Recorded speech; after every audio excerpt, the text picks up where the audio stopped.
उन्होंने जब जाना कि रुक्मिणी माता कमरे के अंदर आ रही हैं, तो भगवान खिड़की के पास जो बैठे हुए थे वह अपने मुख को उदासीन कर लेते हैं, जिनको देख करके माता उनके उदासी का कारण पूछने लगती हैं। भगवान कहते हैं कि रुक्मिणी, मैंने तुम्हारे साथ बहुत ही अन्याय किया है।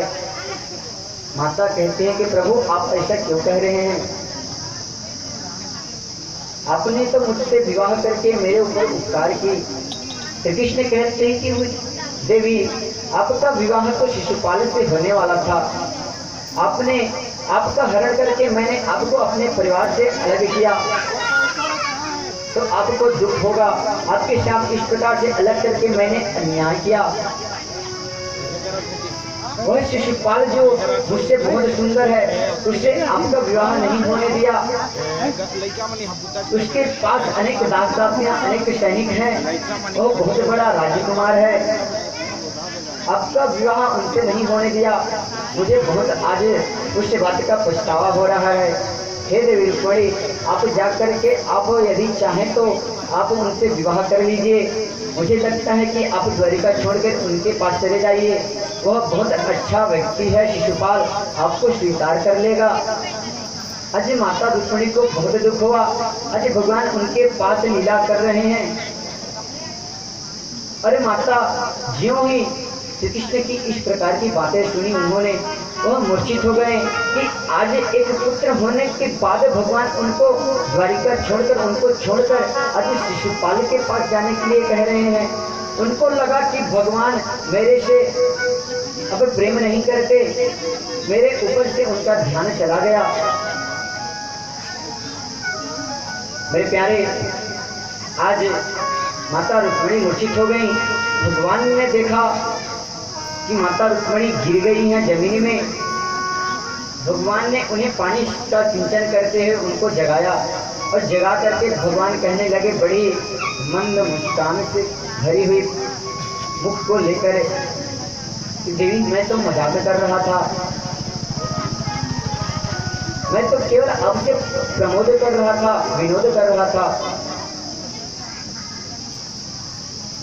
राजा परीक्षित से कहते हैं, ये राजा परीक्षित, भगवान इसी प्रकार अपने सभी रानियों के साथ लीला किया करते थे, उनको आनंद प्रदान करते थे। कभी किसी प्रकार का दुख पहुंचा करके उससे दुगनी खुशी उन्हें दे दिया करते थे। बोलिए बांके बिहारी लाल की। आगे श्री सुखदेव जी महाराज राजा श्री कृष्ण जो द्वारिकाधीश हैं, जो मेरे गोविंद हैं, उनके संतानों की उन्हें वर्णन सुनाते हैं। कहते हैं कि जो 16,108 जो भगवान की पत्नियां थी, उनके गर्भ से 10-10 पुत्र हुए, जो कि हुबहू मेरे गोविंद मेरे कृष्ण के जैसे दिखते थे, रूप में, गुण में स्वयं नारायण श्री कृष्ण के जैसे थे। उनका बल, उनका पराक्रम, उनका रूप, उनका वैभव, उनका सौंदर्य, उनकी शक्ति, उनका तेज मेरे गोविंद मेरे कृष्ण की ही तरह सभी रानियों से 10-10 पुत्र हुए, और हुबहू उनके जैसे थे। और जो रानियां थी उनके एक-एक पुत्रियां भी।